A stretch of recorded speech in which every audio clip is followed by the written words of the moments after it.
Në Maqedoni, në qytetin e Gostivarit, edhe sot u mbajtën protestat mëdha pas vrasjes së 2 të rinjve shqiptar nga një polic maqedonas. Komuniteti ndërkombëtar bën thirrje për qetësimin e gjendjes dhe për zbatimin e ligjit. Ndërkohë, opozita shqiptare kërkon mbrojtjen e shqiptarëve të Maqedonisë nga faktorët ndërkombëtar dhe nga Shqipëria dhe Kosova. Nga Shkupi njofton korespondenti Isak Ramadani. Vrasja e 2 shqiptarëve nga polici maqedonas në Gostivar para 2 ditësh ka nxitur protestat e banorëve të qytetit dhe jo vetëm, ndërsa partitë politike shqiptare reagojnë në mënyra të ndryshme.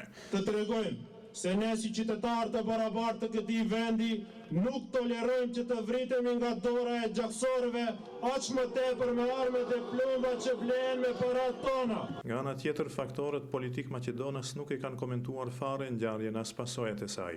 Partia Demokratike Opozitare Shqiptare e ka quajtur vrasjen një akt mizor që të i kalon kufijtë e fatkeqësisë dhe dhimbjes familjare, duke shndërruar atë në një pezëm mbarkombëtar. PD-SHA fajson qeverinë për politikat nacionaliste dhe Partinë Shqiptare Bashkimi Demokratik për Integrim për rolin e vasalitetit sipas PD-SHA-s. PD-SHA madje vlerëson se autoritetet po përpiqen të krijojnë alibi të rrejshme për krimet kundër shqiptarëve, ndërkohë që kërkon ndihmën e Shqipërisë dhe Kosovës për të mbrojtur shqiptarët e këtueshëm, si dhe nga faktori ndërkombëtar që të ndërhyjë për të ndalur këtë politikë të reprezaljeve, siç thot partia e cila ushtrohet kundër shqiptarëve. I bëjmë apel shtetit shqiptar dhe atij të Kosovës që të ndërhyjë për të mbrojtur shqiptarët e Maqedonisë. Ndërkohë, BDI ka thënë se kërkon që autori i vrasjes të marrë dënimin e merituar dhe maksimal.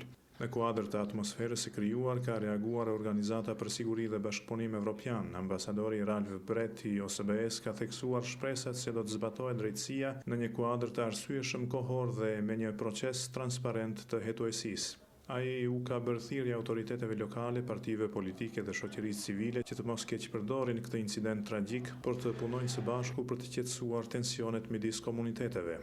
Paraprakisht, ambasadori amerikan në Shkup Paul Wallers ka theksuar nevojën për respektimin e ligjit dhe zbardhjen deri në fund të rastit. Ai tha se duhet të mbizotrojë sundimi i ligjit dhe të ketë një proces normal hetimor. Edhe në Shkup, aktivistë të shoqatës kundër dhunës policore kanë protestuar duke kërkuar dorëheqjen e ministres së brendshme Gordana Jankullovska. Për Zërin e Amerikës nga Shkupi, Isak Ramadani.